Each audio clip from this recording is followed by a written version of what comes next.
हमारे साथ बात करने के लिए इस हवाले से मौजूद हैं कॉन्स्टिट्यूशनल एक्सपर्ट और लॉयर फैसल सिद्दीकी साहब। सर, फरमाए दीजिएगा कि आज बिलावल भुट्टो जरदारी की तरफ से एक नए अज़म का इजहार किया गया है कि जो भी हो जाए एक कॉन्स्टिट्यूशनल कोर्ट बना के रहेंगे। ऑपोजिशन भारत इस हवाले से complete dilution of powers of the supreme court को हाईलाइट कर रही है कि अगर ये आईनी अदालत बन गई तो। मगर sir, Germany, France, Austria, Belgium, आपके पोर्चुगल, स्पेन, 70 से ज्यादा ममालिक इस दुनिया में जिनके पास कॉन्स्टिट्यूशनल कोर्ट्स हैं। देखिए, उन तमाम कॉन्स्टिट्यूशनल कोर्ट्स का जो कॉन्टेक्स्ट है वो बहुत मुख्तलिफ है. Let us take the example of the two most famous constitutional courts, which is South Africa and Germany. देखिए, साउथ अफ्रीका में कॉन्स्टिट्यूशनल कोर्ट्स बने थे जब इन अ सेंस एक नया साउथ अफ्रीका जन्म हुआ उसका, after Nelson Mandela was released, and एक कंप्लीटली नया जुडिशियल सिस्टम आया, बिकॉज उससे पहले एक अपार्थाइड जुडिशियल सिस्टम था. तो वो 94 में कॉन्स्टिट्यूशनल कोड बनता है. आप जर्मनी ले लें, जर्मनी में कॉन्स्टिट्यूशनल कोड बनता है after the second world war, और जर्मन्स अपना नया कॉन्स्टिट्यूशन प्रोबलगेट करते हैं 1949. तो because of the certain context of the Nazi rule in Germany एक नया कोड बनता है. आपके यहाँ बिल्कुल मुख्तलिफ चीज हो रही है. आपके यहाँ ये हो रहा है कि आपके यहाँ एक लॉन्ग स्टैब्लिश्ड एक सुपीरियर कोर्ट है जो रियली 1935 के एक्ट से चल रहा है. वो पहले फेडरल कोर्ट होता था, फिर 56 के बाद सुप्रीम कोर्ट वजूद में आया. एंड इस लॉन्ग स्टैंडिंग सुप्रीम कोर्ट को अब अचानक ओवरनाइट इन सीक्रेसी तब्दील करने की कोशिश की जा रही है. तो ये एक बिल्कुल ही मुख्तलिफ कॉन्टेक्स्ट है, और अगर आप इस प्रोविजंस को देखेंगे तो आपको समझ में आता है कि ये क्यों किया जा रहा है. इसके जो इंटेंशंस हैं वो ये नहीं है कि लोगों को इंसाफ दिया जाए या हम कोई एक मॉडर्न रियासत बन जाए जिस तरह बिलावल साहब जाहिर कर रहे हैं. इसकी रीजंस बड़ी क्लियर कट मैलाफाइडी है, और मैंने तो इस कॉन्स्टिट्यूशनल अमेंडमेंट पैकेज को कहा है कि this is like constitutional genocide of the judiciary.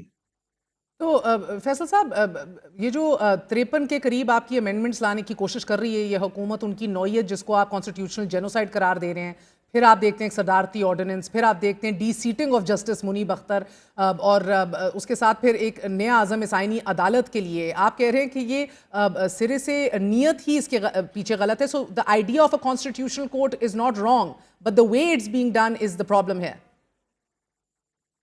No, the idea of the constitutional court, I think, in the context of Pakistan right now or in the near future, I think is a wrong idea. क्यों?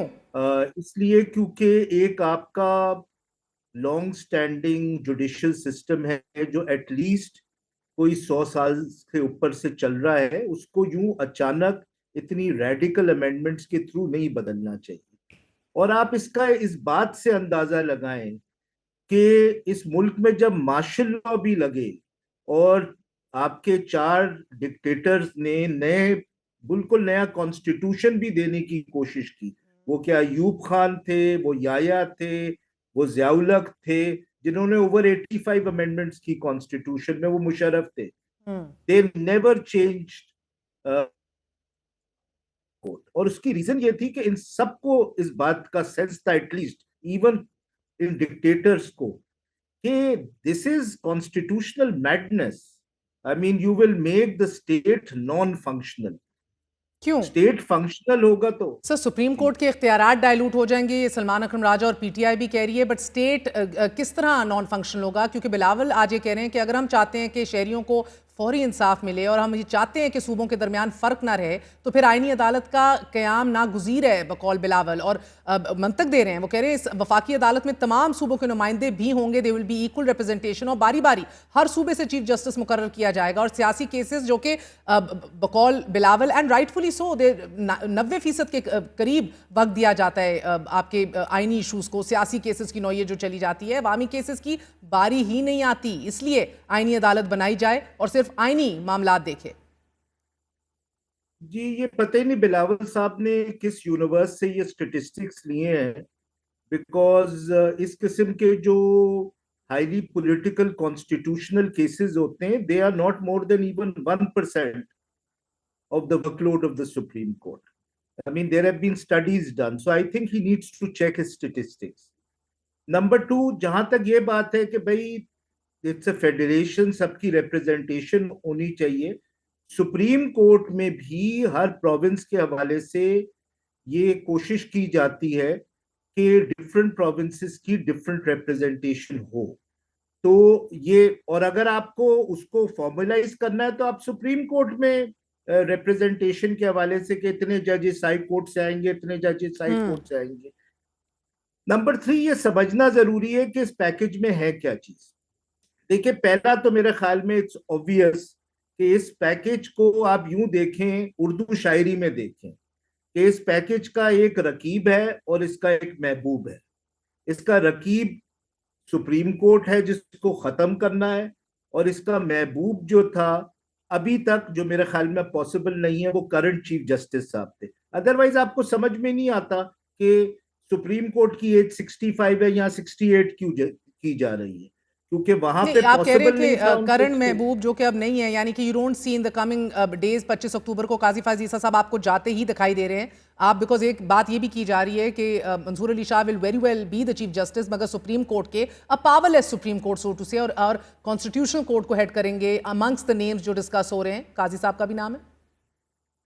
जी मेरे ख्याल में इस वजह से ये 68 की गई थी age, but it is no longer possible अच्छा because he has become just too controversial. तो अच्छा। एक तो इसका पर्पस ये था, दूसरा इसका पर्पस था कि इस कोर्ट को पैक किया जाए, इसलिए इसका जो पहला चीफ जस्टिस है वो प्राइम मिनिस्टर साहब एडवाइस देंगे प्रेसिडेंट को, वो अपॉइंट करेंगे। इसका तीसरा पर्पस ये है कि हाई कोर्ट्स को कंट्रोल किया जाए, क्योंकि इसको ये पावर दे दिया गया है कि हाई कोर्ट में कोई भी केस हो वो ट्रांसफर किया जा सकता है। तो जितने भी हाई कोर्ट्स इंडिपेंडेंटली केसेस देख रहे हैं, वो क्या पॉलिटिकल एलीट के खिलाफ हो या एस्टेब्लिशमेंट के खिलाफ हो, वो केसेस इस कोर्ट के थ्रू कंट्रोल हो पाएंगे, जिसका पहला चीफ जस्टिस ये लोग खुद अपॉइंट करेंगे। फिर अगर आप फ्यूचर क्या नाम है, फ्यूचर चीफ जस्टिस को भी देखें, तो अनलाइक द सुप्रीम कोर्ट जहां लोगों की बड़ा लंबा टेन्योर होता है और वो हाई कोर्ट से एक बड़ी लंबी सिक्योरिटी ऑफ टेन्योर होती है, लोग 10-10 15-15 साल गुजारते हैं, यहाँ पे सबको चीफ जस्टिस साहब को 3-3 साल की टेन्योर दी गई। फिर देखिए, सुप्रीम कोर्ट को ये एक शेल कोर्ट बनानी, जिस तरह शेल कंपनीज होती है ना, फ्रंट कंपनीज, तो ये सुप्रीम कोर्ट को एक शेल कोर्ट बनाना चाहते हैं। उससे 184(3) की जूरिसडिक्शन ले ली, उससे 199 की जो अपीलें आएंगी उसकी जूरिसडिक्शन ले ली। फिर वो सुप्रीम कोर्ट कोई इंटरप्रिटेशन ऑफ कॉन्स्टिट्यूशन कर ही नहीं सकता, और इंसल्ट ये की है सुप्रीम कोर्ट की 3 तरीके से कि सुप्रीम कोर्ट ऑफ पाकिस्तान का जो चीफ जस्टिस होता है, he is the chief justice of Pakistan, उसको कह दिया chief justice of supreme court, to basically humiliate him and to put him in his place. जो सेकंड चीज उन्होंने की है वो ये की है कि सुप्रीम कोर्ट की जजमेंट्स बाइंडिंग नहीं होंगी क्योंकि इनके खिलाफ आ रही हैं, फेडरल कॉन्स्टिट्यूशनल कोर्ट की जजमेंट बाइंडिंग होगी सुप्रीम कोर्ट के ऊपर। Now you have a supreme court over the supreme court. तीसरा काम इन्होंने ये किया सर है अभी तो कि सुप्रीम court article 1, sir mind you, मगर अभी तो अभी माजरत के साथ इलेक्शन कमीशन का जेली इदारा लग रहा है ना, इलेक्शन कमीशन 6 रोज से इजलास कर रहा है, they still don't want to implement a decision which is very clearly spelled out. So कहीं ना कहीं तो आपको रिट दिखानी है, मगर एक पुश बैक आपने अभी देखा है। ये जस्टिस मंसूर अली शाह का 3 सफ़ात पर मुश्तमिल खत, उसके बाद जस्टिस मुनीब का भी बेंचेस पे बैठने से गुरेज। आपको लग रहा है कि जस्टिस मंसूर अली शाह के खत का जवाब देंगे काजी फायज ईसा साहब, and if he does so what do you see happening? देखिए, sadly although I don't see the current chief justice continuing after the 26th, but what I see in the Supreme Court during this month is, for want of a better word, a civil war amongst judges. I don't think it is avoidable now. I think, like in the Sajjad Ali Shah era in 1997, you will have you might end up with two Supreme Courts fighting each other, because मुझे ये नहीं नजर आता कि जो current chief justice of Pakistan है, हाँ he is any mood to compromise. He believes that what he is doing is correct. Sadly एक सेल्फ राइचियसनेस है उनमें, और अब सुनने की एबिलिटी भी नहीं है। तो इसलिए आई डोंट सी, और ये वही सज्जाद अली शाह साहब में भी यही मसला था कि they thought that their views were more important then the institution, and their views were more important than constitutional order in this country.